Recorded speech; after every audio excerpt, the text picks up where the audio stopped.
Hi there, La Jolla UMC family. We're halfway through the season of Lent. And if you've been with us through this series, The Last Supper, these past few weeks' sermon notes have asked you to do some work during this season. Paying attention to who you pass by, making a list of people to invite to Easter worship, examining your own heart when God's grace is given to someone in ways we wouldn't have.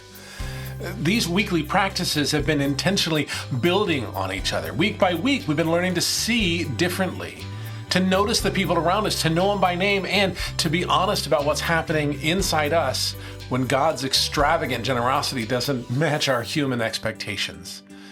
This Sunday, we'll hear a parable from Jesus that takes all of that and raises the stakes. It's a story of a rich man and a poor man. The poor man's name is Lazarus. And if you know this parable, you know that the rich man isn't necessarily cruel. He doesn't turn Lazarus away. He doesn't make a decision to ignore him. It's more like he just stops seeing him. Like Lazarus is there at his gate every single day, and the rich man doesn't even notice anymore.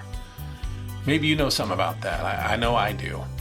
See, we can organize our lives into circles with, church people over here and work friends over there and neighbors somewhere else. And at some point, we just don't even imagine that those circles could overlap. But think about the people on that Easter invitation list we invited you to make a couple weeks ago. Some of them might be people we've already filed into some other category.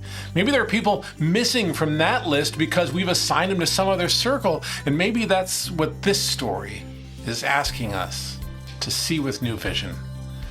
So here's my invitation this week. Go back to that list you made, the names of people that you'd like to invite to Easter. Think about the names on that list and maybe even who was left off of that list. And then pick someone, just one person, and start a conversation. There doesn't need to be any kind of formal invitation. You could just say something as simple as, "I'd love for you to join me." Friends, Easter is just 4 weeks away. Maybe less. Preparations are underway. The table's being set. Those circles might be closer together than you might think. Grace and peace to you, my friend.